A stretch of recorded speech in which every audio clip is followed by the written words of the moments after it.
Today I had a customer drop off a couple of VP Commodores. The first one here is a super clean V6 calais.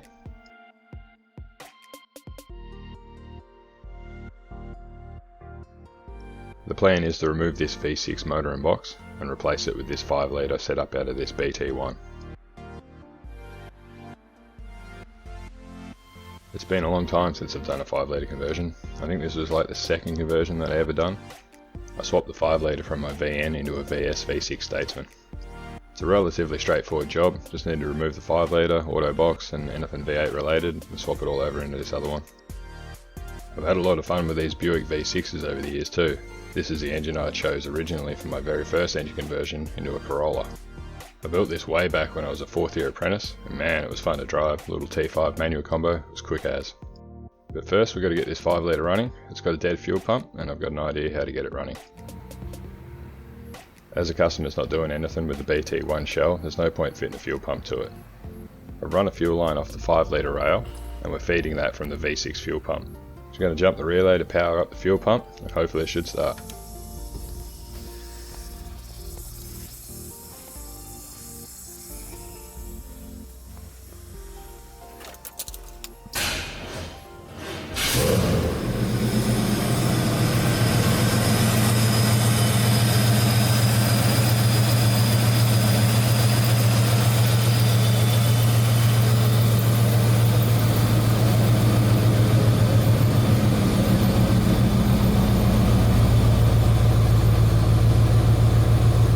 Now I know it runs and it sounds sweet, it's time to pull it apart.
That came out relatively easily. I did have to drop the steering rack down. Also, all of the rubber hoses are pretty crusty, so I'm going to replace all of them while we're here. There are some things I need out of the engine bay, like the K-frame and the AC lines and condenser. The throttle cable is held together with sticky tape, so I'm going to replace that. Now I've got that other one apart, it's time to strip this V6 down and get the motor and box out.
Alright, I finally got this one out, and I was wondering why it was so hard to drag backwards, and then I realised I had a blowout.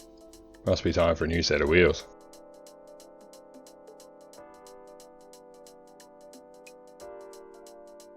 Anyway, I've still got to swap over this K-frame, AC lines, all of the heater hoses and throttle cable, and then we can slide the 5 litre in.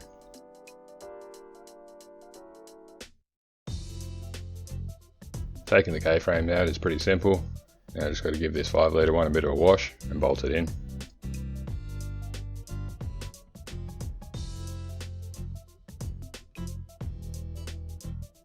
Now I've got the V8 K-frame fitted, along with the AC lines and condenser. I removed all the V6 heater hoses and stuff we don't need. That's all this stuff down here.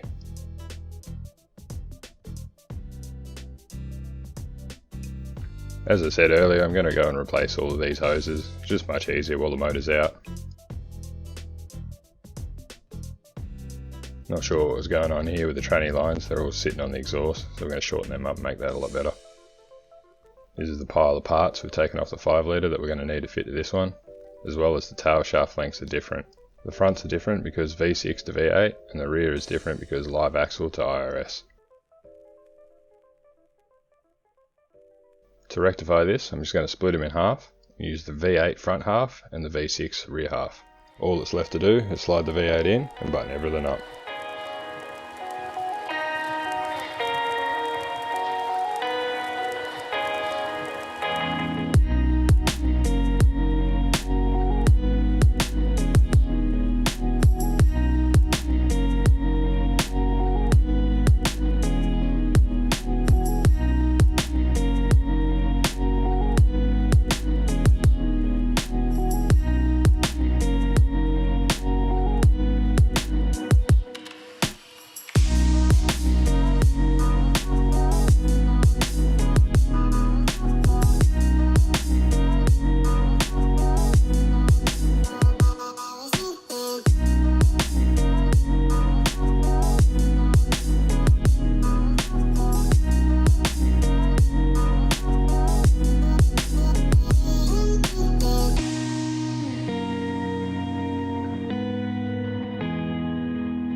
Even though it was quite a simple conversion, it was fun and quite satisfying to see the result. All that's left to do is start her up and give it back to the customer.